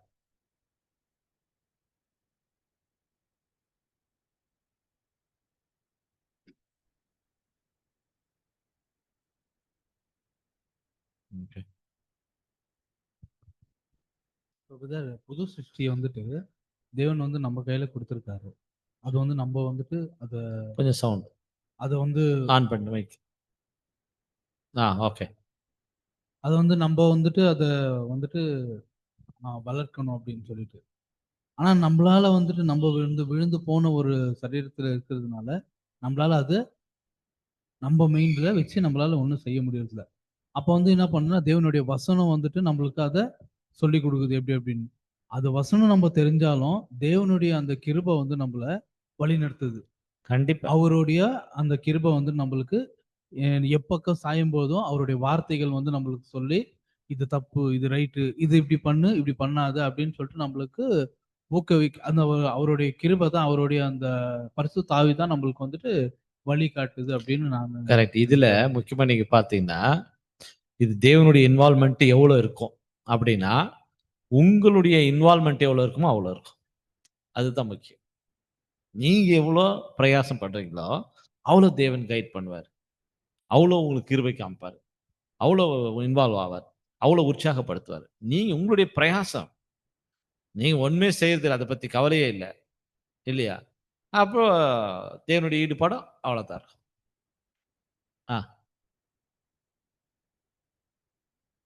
சொல்லுங்க. தேவன் நம்மளுக்கு கொடுத்து இருக்கிறாங்க புது சிருஷ்டி. ஓகே, இப்படி வச்சுக்கோ ஸ்ட்ரைட்டா. புது சிருஷ்டி நம்மளுக்கு இப்போ வளர்க்கறதுக்கு அவர் ஆவியை கொடுத்து நம்மளுக்கு நீங்க இது பண்ண. இப்போ நம்ம அது வளர்க்கறதுக்கு நம்மளுக்கு ஆசை இருக்குது வித. ஆனாலும் தேவன் கிருபையால அப்போ கூட கிருபை தேவனுக்கு இருக்குது. ஆனாலும் நம்ம கீழே விழுந்துடுறோமே அப்பப்போ. நம்மளுக்கு ஆசை இருக்குது இந்த புது சிருஷ்டியை வளர்க்கணும்னு. இந்த மாம்சம் நம்மளே விடாத கீழே விளைவு தெரிஞ்சும் செய்யறோம், தெரியாதையும் செய்யறோமே. அதுக்கு தேவன் நம்மளுக்கு இது பண்ண மாட்டாரா? கண்டிப்பா. இப்ப வந்து அது அப்படித்தான் தேவன் எப்படி உதவி செய்யறான்னு கேட்டீங்கன்னா, அப்பப்போ நம்ம வந்து உற்சாகப்படுத்துறதுக்கு, நம்ம அதுல இருந்து ஏஞ்சி நடக்கிறதுக்கு, ஓடுறதுக்கு இல்லைங்களா, அதுதான் நமக்கு இந்த மாதிரியான கூட்டங்கள். You will get spirit. ஒரு நாளுமே பாருங்க, இப்ப அதுக்கு தான் எக்ஸாம்பிள் என்ன கொடுக்குறாருன்னா, குத்து விளக்கு. குத்து விளக்குல எண்ணெயை நிரப்புறாங்க, நிரப்புனாதான் எரியும். எரியுது, எரிய எரிய என்ன ஆகும்? எரிய எரிய எண்ணெய் கம்மியாயிடும். எண்ணெய் தான் பரிசுத்த ஆவி இல்லையா? எண்ணெய் என்ன ஆகும்? கம்மியாகும் ஊத்தணும், கம்மியாகும் ஊத்தணும், கம்மியாகும் ஊத்தணும். சில டைம்ல அணையிற மாதிரி போயிடும். அது அந்த குத்து விளக்கு தெரியுமா? பார்த்தீங்களா? அது தெரியாது. இப்ப அவர் சொன்ன பாயிண்ட்ல கூட நம்மளுடைய நிலைமை நமக்கு தெரியாது. நமக்கு இன்னொருத்தர் பார்த்து சொல்லுவாங்க. ஆசாரியன் அதை பார்க்கிறாரு பார்த்தீங்களா? அணையிற மாதிரி இருக்குது. திரி கொஞ்சம் மேல தூக்கி விடணும், கட் பண்ணி விடணும், எண்ணெயை ஊற்றணும் சரிங்களா? அந்த வேலையை யார் செய்வா? கண்டிப்பா தேவன் இன்னொருத்தர் மூலமா அதை செய்ய வைக்கிறார். அப்படித்தான் அப்படித்தான் தேவன் பண்ணுவார். ஆனா நீ எடுத்த உடனே பிரகாசமா ஸ்டார்ட் ஆனது அப்படியே கப கப கபன்னு எரிஞ்சிட்டே போகும் இல்லை, கிடையாது. அதுதான் மாம்சம் சரிங்களா? ஆனா நம்மளுடைய அந்த ஜீல் இருக்கு பாத்தீங்களா, அதை நம்ம விடுறது இல்லை. உற்சாகத்தை விடக்கூடாது ஒரு நாளும். உங்களுக்கு வந்து போன வருஷத்தை கம்பேர் பண்ணும்போது இந்த வருஷத்துக்கு அந்த வளர்ச்சி நீங்க போட்டிருக்கணும், எஃபர்ட் போட்டிருக்கணும். கொஞ்ச நாள் நீங்க இதுல பழகிட்டீங்கன்னு வச்சுக்கோங்களேன், உங்களுடைய மாம்சம் வந்து கண்ட்ரோல்குள்ள வந்துடும். அதுக்கு தான் என்ன சொல்றாருன்னா, ஒரு நாள் உங்களை கண்ட்ரோல் பண்ணுங்க, சக்சஸ். 2வது நாள் அதே கண்டினியூ பண்ணுங்க, 3வது நாள் கண்டினியூ பண்ணுங்க, 3 நாள் வெற்றி கண்டிருக்கீங்க, 4வது நாள் நீங்க கண்டினியூ பண்ணணும். அப்பதான் நீங்க செயின்ட்டா மாறிட்டு வரீங்கன்னு அர்த்தம். செயின்ட்டா மாறணும், பரிசுத்தவான்ல. அப்பதான் அது அந்த மாம்சத்தை கட்டுப்பாட்டுக்குள்ள கொண்டு வர்றது இல்லையா? அந்த வேலையை நம்ம செய்யறது தான் முயற்சி. எப்போ முயற்சி பண்ணுவோம் அப்படின்னா, எப்போதுமே நம்ம அந்த புது சிருஷ்டியை நினைச்சிட்டு இருக்கும்போது தான் முயற்சி பண்ணுவோம். மறக்கக்கூடாது. எவ்வளவு பெரிய ஒரு வேலை நம்ம எடுத்திருக்கிறோம் இல்லையா? அந்த பொறுப்பை நம்ம என்ன பண்ணோம்? நாமளா வந்து வாலண்டியரா உடன்படிக்கை செஞ்சிருக்கிறோம். அந்த வேலையை எடுத்துக்கணும். நம்ம இப்ப ஸ்டார்ட் பண்ணியிருக்கிறோம். ஒரு உற்சாகத்துல ஓடிட்டு இருக்கிறோம். இடையில கொஞ்சம் கேப். திருப்பி தேவன் என்ன பண்றாரு? கிருபாசனம் இருக்குது. வாங்க. பிரேயர் பண்ண என்ன பண்றாரு? தேவன் உடனே உற்சாகத்தை குடுக்குறாரு. ஆவியை குடுக்குறாரு. திருப்பி நீங்க ஓடுறீங்க. பின்னால இப்போ நேத்தெல்லாம் நடந்ததெல்லாம் முடிஞ்சிருச்சு. இன்னைக்கு ஓடுங்க புதுசா. அப்படி ஒரு நாளும் ஒரு நாள். நேத்து கதை நேத்து முடிஞ்சு போச்சு. இன்னைக்கு. இப்படிதான் ஒரு நாளும் ஒரு புதிய நாள் இல்லையா? அது ஒரு நாள் நம்ம தொடர்ந்து நம்ம அப்படி போலாம். ஆனா இத படிக்கிறதையோ, தியானிக்கிறதையோ நம்ம விட்டுட்டோம்னா போயிடும். எல்லாம் மறந்து போயிடும். இது மாத்திரம் நீங்க கன்டின்யூ பண்ணிட்டே போகும். அதுதான் முக்கியம். ஓகே. ஸ்டாலின். சார் அந்த அதான் அந்த குத்துவிளக்கு பத்தி பேசுனீங்க இல்லையா பிரதர்? ஸோ அதை பத்தி டிஸ்கஸ் பண்ணும்போது கூட ஒரு பாயிண்ட் ஞாபகம் வந்துச்சு. அது என்னன்னா, ஆவியை வந்து அவிழ்த்து போடாதீர்கள் அப்படின்ட்டு சொல்றாரு. அந்த வசனம் சொல்லுது இல்லைங்களா, ஆவியை வந்து நீங்க அவிழ்த்து போடாதீர்கள். அதை வந்து எப்படி வந்து கம்பேர் பண்ணி சொல்றாரு அப்படின்னா, நமக்குள்ள அந்த ஒரு அந்த ஒரு நெருப்பு அப்படின்றது வந்து பரிசுத்தாவிக்கு கம்பேர் பண்ணி சொல்றாரு. ஏன்னா அந்த டேபர்நாக்கிள்ல கூட அந்த 7 குத்துவிளக்கு அந்த ஒரு வெளிச்சத்தை வந்து பரிசுத்தாவிக்கு தான் வந்து நம்ம கம்பேர் பண்ணுவோம். இந்த பரிசுத்தாவி நமக்குள்ள வந்து தேவன் கொடுத்துட்டாரு. பட் அது வந்து எப்படின்னா, ஒவ்வொரு நாளும் நம்ம தேவனே கொடுங்க அப்படின்னும் போது ஒவ்வொரு நாளும் வந்து தேவன் வந்து அதை கொடுக்க மாட்டாரு. அதை என்ன பண்ணிட்டாருன்னா, ஒரு வாட்டி நம்மளுக்கு கொடுத்தாச்சு. ஹோலி ஸ்பிரிட் வந்து தேவன் வந்து கொடுத்தாச்சு. இப்போ நம்மளுடைய பொறுப்பு என்னன்னா, அதை ஒவ்வொரு நாளும் எரிய வைக்கணும். ஹோலி ஸ்பிரிட் வந்து நல்லா எரிய வைக்கணுமா. அந்த குத்துவிளக்கு வெளிச்சம் பிரகாசம் கொடுக்கணும். அந்த பிரகாசம் வந்து கொடுக்கணுமா, அதாவது அந்த வெளிச்சம் கொடுக்கணுமா. அதுக்கு வந்து நம்ம என்ன சப்ளை பண்ணோம் அப்படின்னா, அந்த ஹோலி ஸ்பிரிட் நமக்கு எப்படி அது நமக்குள்ள எரியும் அப்படின்னா, அந்த எண்ணெயை வந்து சொல்றாரு. அதாவது நீங்க சொன்ன மாதிரி அந்த ஒரு எண்ணெய் இப்போ அதுல வந்து ஒரு கேஸ் சிலிண்டர் கூட எக்ஸாம்பிளா கொடுக்குறாரு. கேஸ் வந்து நல்லா எரியணும் அப்படின்னா அந்த சிலிண்டர்ல இருந்து அந்த இது வரணும். அந்த சப்ளை கட் ஆயிடுச்சு அப்படின்னா அது எரியாது. இப்போ நம்மளும் என்ன பண்ணணும் அப்படின்னா, கண்டினியூஸா சப்ளை பண்ணிட்டே இருக்கணும் அப்படின்ட்டு சொல்றாரு. அந்த சப்ளை எது மூலியமா அப்படின்னா, தேவனுடைய வார்த்தைகளை நல்லா படிக்கணும். படிக்கும் போது அது நல்லா நமக்குள்ள இருக்கக்கூடிய பரிசுத்தாவி நல்லா பிரகாசமாக எரியும். அதை கண்டினியூஸா பண்ணிட்டே இருக்கணும். ஏன்னா நம்ம வந்து விழுந்து போன ஒரு சரீரம். ஒரு வாட்டி நல்லா எரிஞ்சிட்டு அடுத்த நாளும் அப்படியே அது கண்டினியூ ஆகாது, அது கம்மியாயிடும். ஸோ ஒவ்வொரு வாட்டியும் அதை கண்டினியூஸா பண்ணிட்டே இருக்கணும். அதுக்கப்புறமா என்ன சொல்றாரு அப்படின்னா, ஜெபம், பிரேயர், ஜெபம் பண்ணிட்டே கண்டினியூஸா ஜெபத்துல வந்து தொடர்ந்து நம்ம இருக்கும்போது நமக்குள்ள இருக்கக்கூடிய பரிசுத்தாவி கண்டினியூஸா வந்து எரிஞ்சிட்டே இருக்கும் அப்படின்றாரு. அதுக்கப்புறமா இன்னொன்னு வந்து என்ன சொல்றாரு அப்படின்னா, ஃபெலோஷிப், சகோதர ஐக்கியம். சகோதர ஐக்கியத்துல நம்ம வந்து கண்டினியூஸா அதுல இருந்து இருந்துட்டே இருந்தோம் அப்படின்னா, நமக்குள்ள இருக்கக்கூடிய அந்த ஒரு ஆவி வந்து அவிழ்த்து போகாது. அது கண்டினியூஸா எரிஞ்சிட்டே இருக்கும். கரெக்ட். ஸோ அதை கண்டினியூஸா எரிய வைக்கிறதுக்கு தேவன் என்னென்ன வாய்ப்புகளை நமக்கு வச்சிருக்கிறாரோ அந்த வாய்ப்புகளை நம்ம கரெக்டா யூஸ் பண்ணிக்கணும் அப்படின்னா, நமக்குள்ள இருக்கக்கூடிய பரிசுத்தாவி கண்டினியூஸா எரியும். நமக்குள்ள அது வெளிச்சமா எரிஞ்சாதான் இந்த ஒரு வெளிச்சமானது மற்றவங்களுக்கும் போகும். அந்த வெளிச்சம் உங்களுக்குள்ள இல்லை அப்படின்னா அது மற்றவங்களுக்கு வந்து பிரகாசிக்காது. மற்றவங்களுக்கு பிரகாசிக்கணும் அப்படின்னா உங்களுக்குள்ள ஃபர்ஸ்ட் அது நல்லா எரியணும். இந்த விஷயங்கள்லாம் நீங்க பண்ணீங்கன்னா தான் உங்களுக்குள்ள நல்லா எரியும். அப்பதான் அது மற்றவங்களுக்கு வந்து பிரகாசிக்கும். ஸோ நமக்குள்ள ஃபர்ஸ்ட் நம்ம வேலை செஞ்சாக்கா ஆட்டோமேட்டிக்கா அது இன்னொருத்தருக்கும் அந்த ஒரு பிரகாசமானது போகும் அப்படின்ட்டு சொல்றோம். Very nice. நல்ல முயற்சி. குட். ஸோ இதுல பாருங்க, இந்த புத்தி உள்ள கன்னிகை, புத்தி இல்லாத கன்னிகை எதனா அவங்களுக்கு கூட அதுதான். அவங்க வந்து நீங்க பார்த்தீங்கன்னா புத்தி உள்ள கன்னிகை வந்து எண்ணெய் இருந்துச்சு விளக்குல. அப்புறமா ஒரு ஃபிளாஸ்க் வச்சிருந்தாங்க. ஏன்னா ஒரு குடுவை இருந்துச்சு ஃபிளாஸ்க். அதுல ஸ்டாக் ஆயில் இருந்துச்சு. ஏன்னா இது தீந்துரும், ஊத்திக்கலாம் இதுல இருந்து. ஆனா புத்தி இல்லாதவங்க என்ன பண்ணாங்க, விளக்கு இருந்துச்சு, எண்ணெய் இருந்துச்சு, எரிஞ்சிட்டு இருந்துச்சு. பட் அந்த டைமுக்கு அது அவ்வளவு தூரம் போகிற அளவுக்கு அவங்ககிட்ட ஸ்டாக் இல்லை. அதுதான் பிரதர் சொன்ன மாதிரி அது எங்கெல்லாம் நமக்கு எண்ணெய் கிடைக்கும், நீங்க போயிட்டு கடையில போய் வாங்கிக்கங்கன்றாங்களே, இது புதன்கிழமை ஒரு கடை போட்டுக்கோங்க எண்ணெய் விற்கிறது. அதே மாதிரி திங்கக்கிழமை ஒரு கடை இருக்கா, ஒரு நாள் இப்ப நம்ம போடுறோம் ப்ரோக்ராம், ஒரு நாள் உங்களுக்கு ஆயில் சப்ளை இருக்குது. நீங்க என்ன பண்ணிக்கணும், வாங்கிட்டு சேவ் பண்ணணும், வச்சுக்கணும் நிறைய. அதனால நீங்க ஒரு ரீடிங் பண்ணும்போது உங்களுக்கு அது என்ன கிடைக்கும், பரிசுத்த ஆவி கிடைக்கும். அதே போல் நீங்க பேசும்போது கிடைக்கும், மற்றவங்ககிட்ட கேட்கும்போது கிடைக்கலாம், கூடி வரும்போது சகோதரர்களை சந்திக்கும், you'll get Holy Spirit. பரிசுத்த ஆவி நமக்கு அது மூலமா நமக்கு கிடைக்கும். ஓகே, சரி.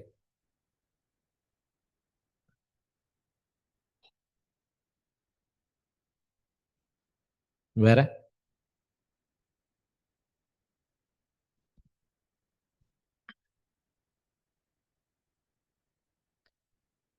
ஓகே, அடுத்த கேள்வி கூட நமக்கு இதனுடைய தொடர்ச்சி தான்.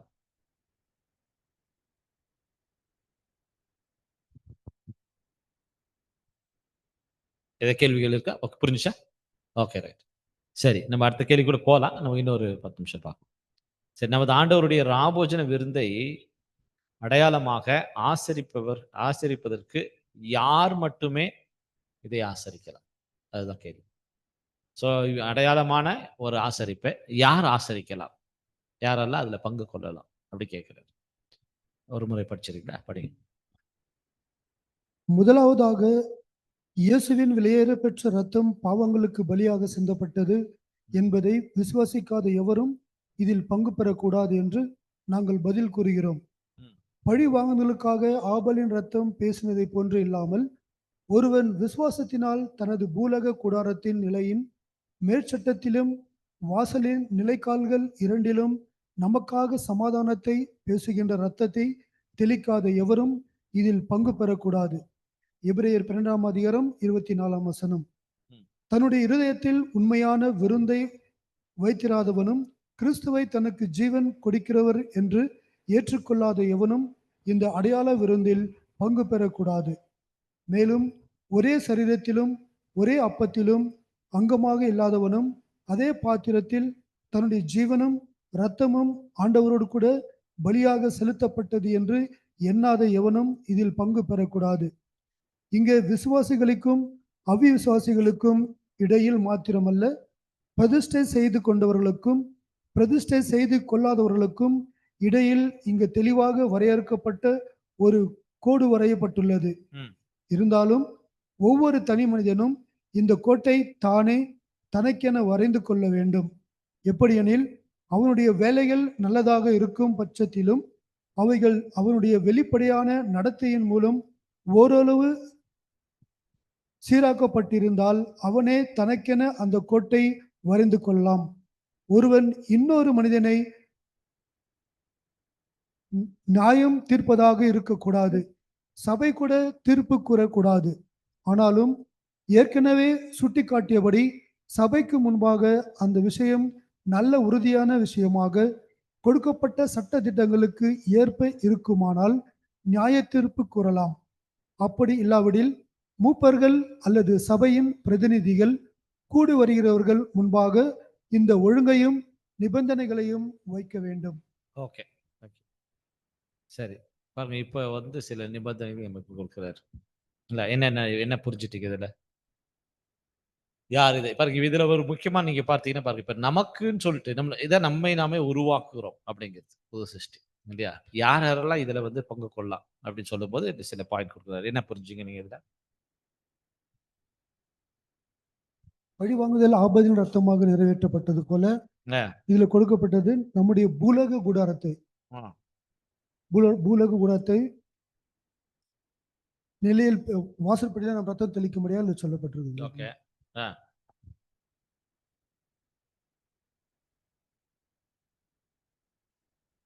அவங்களுக்கு அங்க அப்படி பண்ணாங்க இல்லையா? சொல்லர்த்தமா என்ன பண்ற, ரத்தத்தை எடுத்து நிலைக்கால தெளிக்கிறது, இதெல்லாம் ஆசிரியர் பண்டிகை. நமக்கு அதை கம்பேர் பண்றாரு இல்லையா? கம்பேர் பண்ணும்போது நம்ம எப்படி எதை நிலைக்கால்கள் என்று சொல்றாரு? இருதயத்தை நிலைக்கால்கள் சொல்றாரு இல்லையா?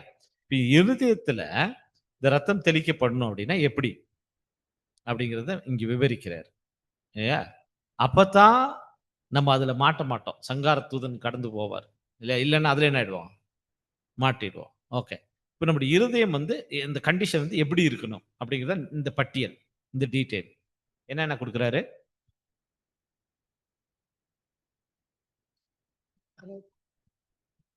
சொல்லுங்க. தன்னுடைய இருதயத்தில் உண்மையான விருந்தை வைத்திராதவனும் கிறிஸ்துவை தனக்கு ஜீவன் கொடுக்கிறார் என்று ஏற்றுக்கொள்ளாத எவனும். பாத்தீங்கன்னா என்ன சொல்றாருன்னா, உண்மையான விருந்தை வந்து நீங்க என்ன சொல்றேன்னா, அதாவது கிறிஸ்துவை தனக்கு ஜீவன் என்று ஜீவன் கிறிஸ்துவை தனது ஜீவன் அவரை ஜீவன் கொடுக்கிறவர் என்று ஏற்றுக்கொள்ளாத எவனும். இது நம்ம அதாவது அந்த ransom நீங்க நல்லா என்ன பண்ணிக்கணும், நீங்க அண்டர்ஸ்டாண்ட் பண்ணியிருக்கணும் ஒரு விஷயம். அது ரொம்ப முக்கியமானது. அப்புறமா இந்த விசுவாசிகளுக்கும் அவிசுவாசிகளுக்கும் கூட கொடுக்கப்படுகிறது. ஓகே, வேற ரெஜிஸ்டர் செய்து கொண்டவர்களுக்கு தான் நம்மளுக்கு அந்த கடமை கொடுத்தது. ரைட், அது ஓகே. வேற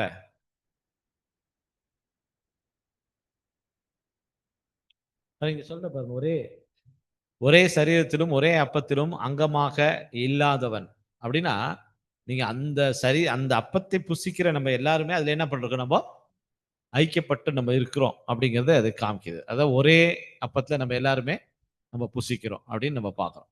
அது மாத்திரமல்ல, அது எப்படி அந்த அநேக கோதுமை மணிகளால அது உண்டாக்கப்பட்டிருக்கிறதோ அதை நசுக்கி இது பண்ணிட்டா இங்க யாருமே தன்னை தனித்து காண்பிக்க முடியாது. அது கூட நம்ம மைண்ட்ல வச்சுக்கணும். நான் வந்துட்டு தனியா ஒரு கோதுமை மணியை எடுத்து என்ன காமிக்க முடியுமா? முடியாது. அதுதான் இந்த பாயிண்ட். அது அரைஞ்சிருது, மாவாயிடுச்சு இல்லையா? இப்ப யாராச்சும் ஒருத்தர் நான் எல்லாத்துக்கும் மேல இருக்கிறேன் அப்படின்னு சொல்ல முடியுமா? அப்படியெல்லாம் கிடையாது. எல்லாருமே இப்ப யாருமே இங்க தனித்து காமிக்க முடியாது. அந்த அந்த ஒரு மனநிலைமையில இருக்கிறவங்க என்ன பண்ணா இதுல பங்கு கொள்ளும். அப்புறமா அவருடைய சரீர அங்கமாக ஒருத்தரையுமே பாவிக்கிறவர்களாக இருக்கணும். அது ரொம்ப முக்கியம். ஒருத்தரை பார்க்கும் போதும் சரீர அங்கங்களாக நம்ம அவர்களை பாவிக்கணும். அதுதான் ரொம்ப முக்கியம். ஏன்னா சில நேரம் நம்ம போன இதுல கூட நம்ம பார்த்தோம் இல்லையா, சகோதரர்களை நம்ம பார்க்கும்போது அவங்களுடைய பலவீனங்கள் நம்மளுக்கு கண் முன்பாக வந்துச்சுன்னா நம்ம அவங்கள நேசிக்க முடியாது. ஆனா அதையெல்லாம் ஒதுக்கி வச்சுட்டு தேவன் சொல்லிக்கிறாரு, நான் இவரை அழைத்திருக்கிறேன். தேவன் இவரை அழைத்திருக்கிறார்னா அவருக்கு நம்ம என்ன பண்ணி ஆகணும்? தேவனுக்கு கொடுக்கிற அந்த கனம் மரியாதை நம்ம என்ன பண்ண இருக்கும்?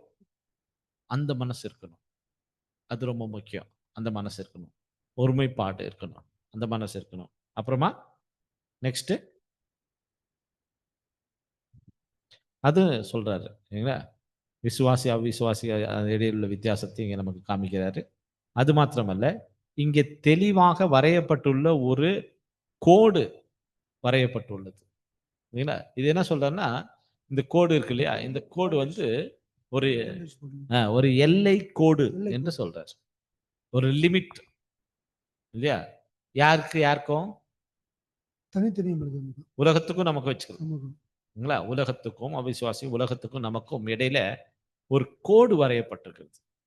அந்த கோடை நம்ம என்ன பண்ண முடியாது, தாண்டக்கூடாது. இந்த கோடை யார் வரைஞ்சுக்கணும் பாருங்க. இந்த கோடு சொல்றாரு, இந்த கோடு இருக்குது. அது வந்து தாங்களாகவே எப்படி எனில் அவனுடைய வேலைகள் நல்லதாக இருக்கும் பட்சத்தில் அவைகள் அவனுடைய வெளிப்படையான நடத்தையின் மூலம் ஓரளவு அந்த அந்த கோட்டை தானே வரைந்து கொள்ளும் சொல்லி கொடுத்தாங்க. அவனே தனக்கென அந்த கோட்டை வரைந்து கொள்ளலாம். அந்த கோட்பாடுகள் இதுதான் அந்த புது சிருஷ்டி நம்மளே உருவாக்கணும்னு சொல்லும்போது இவருங்க இப்ப இதுல நீங்க பார்ட்டிசிபேட் பண்ணணும் அப்படின்னால நம்மளுக்குன்னு சொல்லிட்டு என்ன பண்றாங்க, சில ஒழுங்குமுறைகள் கொடுத்துட்டு வர்றாரு. இதுக்கு இந்த லிமிட்டை அவங்களே என்ன பண்ணணும், அவங்களே வரைஞ்சிக்கலாம் அப்படின்னு சொல்றாரு. அவரவர்களே தானாக என்ன பண்ண அவங்களே. இப்ப நீங்க கேட்ட மாதிரி இப்ப என்னுடைய மாம்சம் இப்படி இருக்குது, நான் என்ன பண்ணா அந்த லிமிட் நீங்களே ஒரு எல்லை வைக்கணும், ஒரு கோட்டை நீங்களே வரையும். இதுதான் எல்லை, இதை தாண்டி என்ன பண்ணக்கூடாது, நம்ம போகக்கூடாது அப்படின்னு சொல்லி ஒரு வரம்பு, ஒரு எல்லையை. இது வேணும் அது வேண்டாம்னு சொல்லி நம்மளே அது வந்து யார் கையில இருக்குது, நம்ம கையில தான். இப்ப நம்ம இதுல பங்கெடுக்கணும் அப்படின்னு சொன்னா இது வந்துட்டு நம்ம சொல்லர்த்தமாக அந்த அடையாளத்தில் நம்ம அன்னைக்கு போய் பங்கெடுக்கிறோம் இல்லையா, அது மாத்திரம் இல்லை. அடையாளம் முக்கியம் நமக்கு. அந்த அடையாளத்தின் வாழ்க்கையில் நம்ம என்ன பண்றோம், நிறைவேற்றுகிறோம். அதுல நீங்க பாருங்க, யாரெல்லாம் இதை பங்கு கொள்ளலாம் அப்படின்னு சொல்லும்போது அந்த ஒரே அப்பத்தை நானும் பங்காக இருக்கிறேன். கிறிஸ்துவினுடைய அந்த பலியில இல்லையா, அவருடைய பாடுகள்ல நானும் என்னுடைய பங்கு நான் பங்கெடுக்கிறேன் அவருடைய பலியில. அதுதான். ஸோ அந்த ஒரு ஜீல்ல நம்ம வரும்போது நமக்கென்று சில ஒரு ஒரு எல்லை கோட்டை நம்மளே என்ன பண்ணணும், வரையணும் சார். எல்லை கோடு இது மைண்ட்ல வைக்கணும். நம்ம ஒரு எல்லை கோடு நமக்கு இருக்குது. அந்த வரம்பை தாண்டி நம்ம என்ன பண்ண முடியாது, போக முடியாது. சில நேரங்கள் அந்த மாதிரி ஆப்ஷன்ஸ் நமக்கு வந்தா கூட நம்ம என்ன சொல்றோம்னா, எனக்கு மாம்சத்துக்கு அது விருப்பம் தான், ஆனா எங்க தேவன் என்ன பண்ண மாட்டாரு, அதை அவர் விரும்ப மாட்டார். அவர் விரும்பாததை நான் என்ன பண்ண முடியாது, செய்ய முடியாது. அது ஒரு லிமிட் வைக்கிறோம். லிமிட் வைக்கிறோம்னு அர்த்தம். தேவன் விரும்பாததை நான் செய்ய மாட்டேன். என்னுடைய மாம்சத்துக்கு அது விருப்பமா இருக்குது, எனக்கு அது ரொம்ப இஷ்டமானது. ஆனா அது தேவன் என்ன பண்றது இல்ல, விரும்புறது இல்லை, நான் அதை செய்ய மாட்டேன் அப்படின்னு ஒரு எல்லை கோட்டை நாமளே என்ன பண்ணணும், அவரவர்களுக்கு அவங்கவுங்க வரையணும் சொல்றாரு. இது மற்றவர்கள் மேல நியாயம் தீர்க்கிறதுக்கு அவங்களுக்கு ஒரு எல்லை கோட்டு நம்ம வரைஞ்சு கொடுத்துடக்கூடாது இல்லையா, அது நம்ம வேலை கிடையாது. இதுல ஒரு அப்போஸ்தலன் பவுலுடைய ஒரு உதாரணம் நல்லா இருக்குது. அதாவது நான் விரும்பதை நான் செய்யாமல் என் மாம்ச விரும்பதை நான் செய்றேன்னு சொல்றாரு. ஆமா, 7ஆம் அதிகாரத்துல சொல்றாரு இல்லையா. அது நீங்க பாத்தீங்கன்னா நல்லா, நீங்க அது நல்ல விஷயம் தான். ஆனா அது நீங்க பாத்தீங்கன்னா அவருடைய ஆரம்ப நாட்கள்ல அப்படி பேசுறாரு. ஆனா கொஞ்ச நாள் ஆகும்போது அப்ப அவருடைய பேச்சு வேற மாதிரி இருக்கு. நான் ஓட்டத்தை முடித்தேன், விசுவாசத்தை காத்துக்கொண்டேன், நீதி கிரீடம் எனக்காக வைக்கப்பட்டிருக்கிறது, அந்நாளிலே தேவன் அதை தந்தருள்வார், எனக்கு மாத்திரமல்ல அப்படி சொல்றாரு. அது எவ்வளவு ஒரு உறுதி. ஆனா அது ஆரம்ப நாட்கள்ல இப்படி சொன்னார். எப்போ அந்த ஒரு யூதனாக இருக்கிறாரு, நியாயப்பிரமாண சட்டங்கள்லாம் கொடுத்திருக்கிறாரு, அந்த கீழ்ப்படிஞ்சு நடந்துட்டு இருக்கும் போது முடியல, நான் எனக்கு விரும்பாததையே நான் செய்கிறவனாக இருக்கிறேன். அந்த மாதிரி ஒரு இதை வந்து என்னுடைய அவயங்கள்ல நான் பார்க்கிறேன் பாவத்தை. ஆனா அந்த மனசு எனக்கு இல்லை அப்படி பேசுறார். அது ஆரம்ப நாட்கள். ஆனா போக போக என்ன ஆயிடுச்சு, அதுல தேர்ச்சி பெற்ற. அதுதான் நம்ம பார்க்கணும். ஒரு ஒரு நாள் நம்ம என்ன பண்ண அதுல அதாவது இந்த புது சிருஷ்டின்னு சொல்லும் போது, புது சிருஷ்டி வளர்ச்சி அடையும் போது மாம்சம் அதோடைய கண்ட்ரோல்குள்ள வந்தோம், கட்டுப்பாட்டுக்குள்ள வரும். எந்த அளவுக்கு நம்ம முயற்சிகள் எடுக்கிறோம். அது இப்போ ஒரு அளவுக்கு நம்ம முயற்சி எடுத்திருக்கோம் இந்த வருஷம், ஆனா அடுத்த வருஷம் ஃபுல்லா லீவ் போட்டோம், எந்த முயற்சியுமே நம்ம எடுக்கல. அப்ப என்ன ஆகும், வளர்ச்சி குன்றி போயிடும். சம்டைம்ஸ் விளக்கு மங்கி போயிடும். மாம்சம் வந்து ரொம்ப அதை ஓவர்டேக் பண்றது கூட வாய்ப்புகள் இருக்குது. இது வந்து பை பிராக்டிஸ் தான், இது பிராக்டிஸ்ல தான் வரும். எப்போதுமே நீங்க பாத்தீங்கன்னா இது சாத்தியமானது கிடையாது. ஏன்னா இது அழியாமை உள்ள ஒரு ஜீவி. இதை நம்ம இந்த மாதிரி பலவீனமான ஒரு மனுஷன் இல்லையா, தேவன் பாருங்க. அதனாலதான் இது புதுசு. இது எங்க தேவனுடைய சிருஷ்டிப்புகள்ல இந்த அண்ட சராசரம் நம்ம எடுத்துட்டோம்னா, யூனிவர்ஸ் ரொம்ப பிரம்மாண்டமா இருக்கு. எல்லாமே வானத்துல தான் தேவன் சிருஷ்டிகள் செய்தார். எல்லாமே வானத்துல தான் இருக்குது. பூமி கூட அது பூமி ஒரு பங்கு. இதுல தேவன் இந்த புது சிருஷ்டி மாத்த பாத்தீங்கன்னா அது வானத்துல ஜீவிக்க வேண்டியதுதான், பரலோகத்துல ஜீவிக்க வேண்டியது, ஆவிக்குரிய சரீரம் அதுக்கு. ஆனா பூமியில இதை செய்யறாரு. பூமியில கூட நீ பாத்தீங்கன்னா மனுஷர், மாம்சத்தில் இருக்க மனுஷன், அந்த மனுஷர்கள்ல கூட பாத்தீங்கன்னா ரொம்ப பலவீனமான மனுஷர்களா இருப்பாங்க. அவங்க ராஜாக்களாகவோ ஞானிகளாகவோ இல்லையா, பலவான்களாகவோ இல்ல, பாலகர்களாக ஏங்களா, உலகத்தில் பைத்தியமானவர்களை நான் தெரிந்து கொண்டேன்னு சொல்றேன். அப்படிப்பட்ட ரொம்ப அந்த கேரக்டர் நீங்க பாத்தீங்கன்னா, அந்த மனுஷர் எப்படி இருப்பார்னா, நீ சொன்ன மாதிரி மாம்சம் வந்து கட்டுப்படாத ஒரு மாம்சமாக இருக்கும். சில நேரங்கள்ல கோபம் பயங்கரமா இருக்கும். அவருக்குள்ள வச்சிருக்காரு புது சிருஷ்டிய. அந்த மனுஷன் கஷ்டம் பாத்தீங்கன்னாக்கா, அந்த கோபத்தை கட்டுப்படுத்த முடியாம அவர் எவ்வளவு ஒரு இது. அந்த அது இவருக்கு புது சிருஷ்டி நீங்க பார்த்தா அதான் வித்தியாசம். புது சிருஷ்டி அவர் இதை அண்டர்ஸ்டாண்ட் பண்ணி, இந்த புது சிருஷ்டியை அண்டர்ஸ்டாண்ட் பண்ணி தன்னுடைய மாம்சத்தை கண்ட்ரோல்குள்ள கொண்டு வந்து இந்த புது சிருஷ்டியை வளர்த்து தேவன் கிட்ட இப்படி ஹேண்ட் ஓவர் பண்றாரு பார்த்தீங்களா, அதுதான் புது சிருஷ்டி.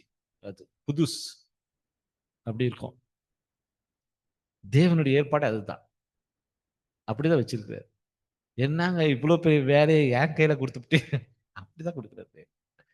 அவங்களால அது தேவனுடைய அந்த சாயல்ல நம்மளை சிருஷ்டித்தா அதான் முடியும். நம்மளுக்கு எப்படின்னாக்கா நம்ம எதுவும் பண்ண போறதில்ல.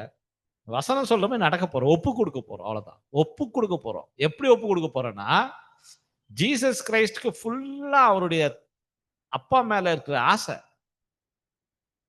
அவர் மேல அவ்வளவு ஆசை. ஜீவனே நான் கொடுக்குறேன். உங்க பிளான் சக்சஸ் ஆகிறதுக்காக. உங்களுக்காக. அப்படி. எப்படி பண்றார் ஜீசஸ் கிரைஸ்ட்? அதுதான் அவர் சொல்லி அனுப்பல. நீ போய் இப்படி எல்லாம் பண்ணு சொல்லி அனுப்பிச்சாரா? நானே இதோ வருகிறேன். அவரே வர. அவருடைய சித்தம் செய்தது. வாலின்றா. அதுல பாத்தீங்கன்னா ரொம்ப சந்தோஷமா, ஆசையா ஜீவனை கொடுக்குது. இப்படித்தான் வருவாங்க சபை தொடர்ந்து வரவங்க. இவங்களுக்காக ஒரு எல்லைக்கோட்டை இவங்களே நியமிச்சு இல்லையா? தேவன் என்ன சொல்றாரோ அதை அப்படியே செய்ய பார்க்கலாம். ஓகே. ஸோ இதனுடைய கண்டினியூஷன் வந்து நம்ம வரக்கூடிய நம்ம வாரத்தில் நம்ம இது பண்ணலாம், தியானம் செய்யலாம். ஸோ இது நீங்க வால்யூம்ல நம்ம கொடுக்கப்பட்டிருக்கக்கூடிய அந்த ரெஃபரன்ஸ் கூட நீங்க படிச்சுட்டு வாங்க. ஒரு முறை நீங்க படிச்சீங்கன்னா தான், ஏன்னா நீங்க அந்த ரெக்கார்ட் நமக்கு கொடுத்துட்டா கொஞ்சம் ஈஸியாக இருக்கும் அவங்க கேட்கறதுக்கு. ஓகே, சரி. வேற ஏதாவது பாயிண்ட்ஸ் இருக்குங்களா? சரி, நம்ம இன்றைக்கு நம்ம முடிக்கலாம். ஆன்லைன்ல இருக்கவங்க யாராவது பேசுறீங்களா?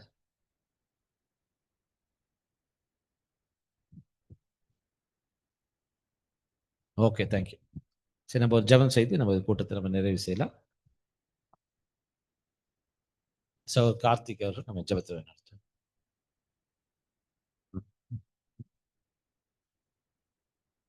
மகா கிருபையும் இரக்கமும் அன்பும் தயவும்